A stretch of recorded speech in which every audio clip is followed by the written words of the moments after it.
Ja, man kan läsa även Urspråksboken 14, 26-27.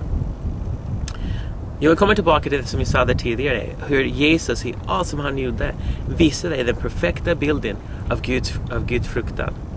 Jesus är aldrig rädd för sin fader. Han är alltid beredd att göra det som fadern har sagt. Oavsett vad det kostar honom. Oavsett att hänga på korset för någonting som han inte själv har gjort. Att bli pinnad, piskad och dödad för dina och mina synder. Var han beredd att göra det? För han litade på sin fader. Han vet vem Gud är och han vet hur Gud är. Det fanns ingenting som kunde stå i vägen för Jesus. Som hindrar honom från att göra det som Gud vill. Och det är faktiskt en förebild vi har. Och det är det mönstret som vi måste ha i vårt liv. Som vi ska följa. Heligande måste börja komma in och rannsaka och ändra vårt hjärtas inställning. Och så ta ut det hårda hjärta och sätta in det mjuka hjärta.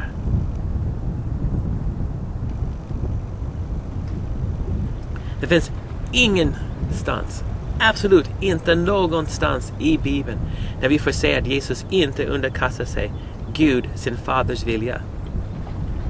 Och det är den klaraste bilden av Guds fruktan. Och därför kunde han stå emot frestelsen.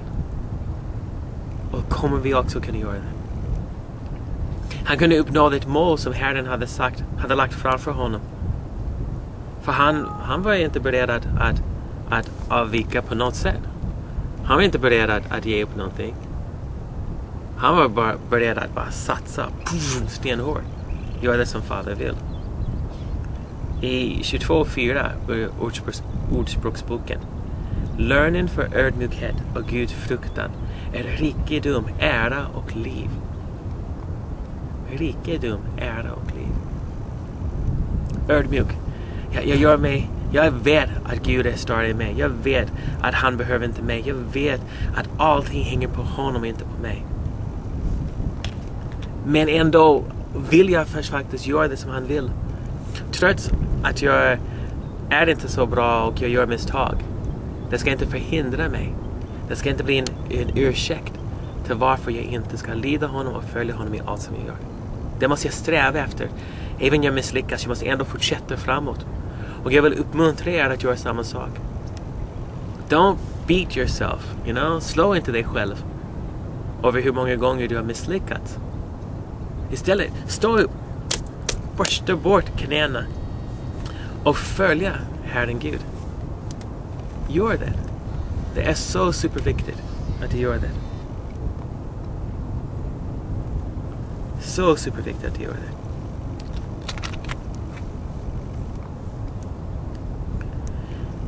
Om du tänker sig som att Petrus, som en av Jesus närmaste apostel, han var en närmaste kompis och lärjunge till Jesus. Och han säger så här om Guds fruktan. I första Petrus brev 1:17. Och du måste tänka som att om det är någon som har sett Jesus Guds fruktan har tagit till sig Jesus sätt att visa Guds fruktan, det måste vara Petrus. Eller hur? Han säger så här i kapitel 1, vers 17.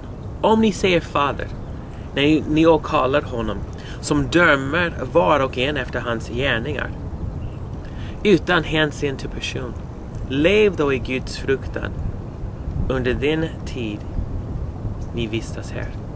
Så fram tills att Jesus kommer ska vi leva i Guds fruktan. Det ska prägla vårt liv. Det ska vara ett dagligt strävan tills Jesus kommer tillbaka. Andra Petrus brev 1:3. Till allt som leder till liv och Guds fruktan har hans gudomliga makt och skänkt oss genom kunskapen om honom som i sin härlighet och kraft har kallat oss. Wow. Allt som leder till liv och Guds fruktan. Wow. Har Guds gudomliga makt skänkt oss. Gud vill ge oss Guds fruktan. Han vill hjälpa oss med det här. Det är ingenting som jag måste framkalla och kämpa med själv. Det är inte egen kraft och vilja. Jag öppnar mig och tar emot. Jag låter den helige ande boom, fylla upp mig. Och resultaten blir Guds fruktan. Andra Petrus brev 2, 9-14. Herren vet alltså att rädda de gudfruktiga ur prövningen, men också att hålla de orättfärdiga i förvar under tuktan fram till domens dag. Petrus fortsätter beskriva de orättfärdiga, de som inte fruktar Gud, så här i vers 10. Särskilt de som följer sina orena begär och inte bryr sig om högre makter, fräcka och övermodiga skyggar dem, inte för att smäda himmelska väsen. Och det fanns änglar som är långt överlägsna dessa i styrka och makt, inte tillgripa smädelse när de anklagar dem inför Herren. Dessa människor är som oskagliga eller osägliga djur, födda till att fångas och dödas. De hädar vad de inte känner till, och liksom djuren går under, ska också de gå under. Och så blir de lurade på vad de har lurat till sig. De har sin glädje i att festa mitt på ljusa dagen. De är en skam och vanära där de delar era måltider och hänger sig åt sina förföljelsekonster. De har inte ögon för annat än lösaktiga kvinnor och får aldrig nog av synden. De får leda svaga källar och väl övade i själviskhet dessa förbannade. Det är en ganska bra bild av vad det är att inte frukta Gud. Man är självisk, man tänker på sig själv. Man följer sin synd och inte vill vända sig bort från den. Man kanske till och med uppmuntrar andra människor att leva ut sin synd också, är det samma synd. Och Paulus gör det liknande sak i Romarbrevet 3, 13 och 19. En öppen grav i deras strupe, sin tunga brukar de till sväck. Hugomskift har de bakom sina läppar. Deras mun är full av bitter förbannelse. På snabba fötter illa de för att utgjuta blod. Förödelse och elände kantar deras väg, och fridens väg känner de inte. Hos dem finns ingen fruktan för Gud. Vi vet att lagens ord riktas till dem och som äger lagen. För att varje mun ska tystas och hela världen underkastas Guds dom. Mina vänner, om vi inte har sagt det tillräckligt många gånger, vi ska frukta Gud. Det måste vara den saken som kännetecknar vår grupp, vår ledarteam. Det måste vara saken som kännetecknar allt som vi gör. Om vi ledare inte följer Herren, om vi inte fruktar Herren, du ska inte ens följa oss. Du ska förkasta oss och vår budskap, för det blir falskt. Du ska inte stå ut och stå för dåliga predikningar i församlingen heller. Om någon predikar någonting som inte stämmer överens med Guds ord, ska du inte ens lyssna. Jag skulle uppmuntra dig att gå därifrån. Jag vet att det här är väldigt radikalt. Men så viktigt är Guds fruktan att vi måste börja samla till de platser där människor förkunnar Guds ord rent och klart. Vi vill inte leva av skorpa. Eller om det blir något bättre, skorpa med en bit pålägg och ost. Nej, vi vill ha den goda, den stora måltiden som Herren har förberett för oss. Och det finns i hans ord. Du måste låta dig frukta Herren. Du måste låta dig respektera Herren och hålla honom högt ovanpå dig. Så att hela ditt liv ska styras av honom. Så att du ska veta skillnaden mellan rätt och fel. Mellan rättvisa och orättvisa. Och så ska veta hur du ska handla i olika situationer i ditt liv. Du ska veta på vilken väg du är på gång. Din kurs, livsinriktning. Du ska ta på dig klokhet, så att du inte blir en lätt fälla för djävulen eller andra dumma människors förslag. Du ska hålla dig borta från synd och stå emot önskan. Och du kommer att kunna lika väl börja undervisa andra människor när du är Gud. Lika väl som du ständigt kommer att kunna undervisas av andra. Ta emot nya undervisningar. Du kommer att längta efter andliga utmaningar. Istället för att vilja ha bara andlig underhållning. Du kommer att vilja växa. Du kommer att vilja fördjupa dig i din tro. Du kommer att vilja ha mer Herren. Du blir inte trött på hans ord. Och hans ord, du börjar så slucka in dig. Inte bara för att samla på dig kunskapen, bara för att leva ut den. För ordet ska ge dig liv. Du ska studera Guds ord och observera dem som helt hjärtat följer Herren och kopiera dem. Du kommer att ha en aktiv tro som genomsyrar din vardag istället för en likgiltig och apatisk tro. Där du bara låter livet hända runt omkring dig.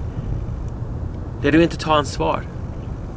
Men Gud ger dig kraft och makt och befriar dig från djävulens makt så att du kan faktiskt ta ansvar. Och när du fruktar Gud kommer du att leva av en övertygelse att alla Guds vägar är rätt. Och du skulle vilja vandra på dem. Du skulle vilja uppmuntra andra och du ska ta många med dig. Kom ihåg, vi är inte kallade till ett ensamt liv, vi är kallade till ett liv i gemenskap med andra. Av Guds ord kommer du att rätta och stämma in dina känslor och upplevelser. Det är inte de som ska berätta. Det är inte som, jag känner för det eller jag upplevde det. Nej, du går tillbaka till Guds ord och du kollar, vad säger Guds ord? Stämmer det överens med vad jag känner, hur jag tolkar din upplevelse? Okej, då är det rätt. Om det inte stämmer överens, om det går emot, då var det fel. Ja? För du fruktar Gud. Den som inte fruktar Gud kommer att felaktigt tro att Guds ord kanske är mer av ett förslag än ett sätt för oss att leva vårt liv. Och bäst kanske blir man en omogen kristen. Men värst blir en person som är bedragen och tror sig vara med i Guds rike men inte är där. Och jag vill att ni ska veta. Jag vill att ni ska mogna. Jag vill göra allt för att hjälpa er att mogna. Och du måste mogna och du måste växa. För annars är du död. De sakerna som inte växer, de församlingar som inte växer, de församlingar som inte mognar, är de döda. Du är död om du inte växer. Du är död om du inte mognar. Det betyder inte att det måste vara stora steg. Vissa träd växer väldigt långsamt, men de växer. Det är inte hur mycket du växer, det är att du ska växa. Det är inte hur mycket du mognar, det är att du mognar. Du kan inte jämföra din tillväxt och din process med någon annan. Men du ska veta om du växer eller inte. För du måste så småningom lämna de grundläggande principerna som vi kan läsa om i Hebreerbrevet 6, versen 1-3. Låt oss därför inte uppehålla oss vid det man först får lära sig om Kristus utan gå vidare till det som är avsett för vuxna. Ständigt växande. Vi ska inte behöva brottas hela tiden med den grundläggande, men vi måste kunna växa så mycket att vi kan gå vidare, fördjupa oss i Herren. Lära oss mer om Gud. Så vår Guds fruktan ska öka och prägla mer och mer av vårt liv. Salmen sa det i början av Ordspråksboken. Jag vet inte om ni kommer ihåg kapitel 1, verserna 2-5. Att de här visdom, eller kunskaper och visdom som han vill ge oss, ska ge oss vishet och fostran så att man förstår det klokas ord. Och låta sig fostras till insikt, till rättfärdighet, rätt och redbarhet. Och ger den oerfarna vett, det unga kunskap och rådighet. Den visa hör dem och ökar sin vettande. De vägleder den kloka. Så vill jag att det ska vara för oss. Må Herren välsigna dig. Jag hoppas att även om det är mycket bibelord, gå tillbaka, meditera, läs in det här, ta in det här, läs de här bibelorden och dagligen överlåta dig till Gud. Dagligen lägga ditt liv i Guds händer och säga: Fader, den här dagen lever jag för dig. Imorgon vet jag inte vad jag ska göra. Igår, den är redan över. Men den här dagen lägger jag mitt liv i dina händer. Den här dagen vill jag att du ska hålla mig bort från synd. Den här dagen, Fader, vill jag frukta dig av hela mitt hjärta. Och därvid vill jag älska dig och älska min nästa. Jag hoppas att det är förklarat. Jag hoppas att ljudet funkar bättre den här gången. Jag hoppas att vi får ses väldigt snart, om en vecka. Må Gud välsigna dig och vara med dig. Hej då!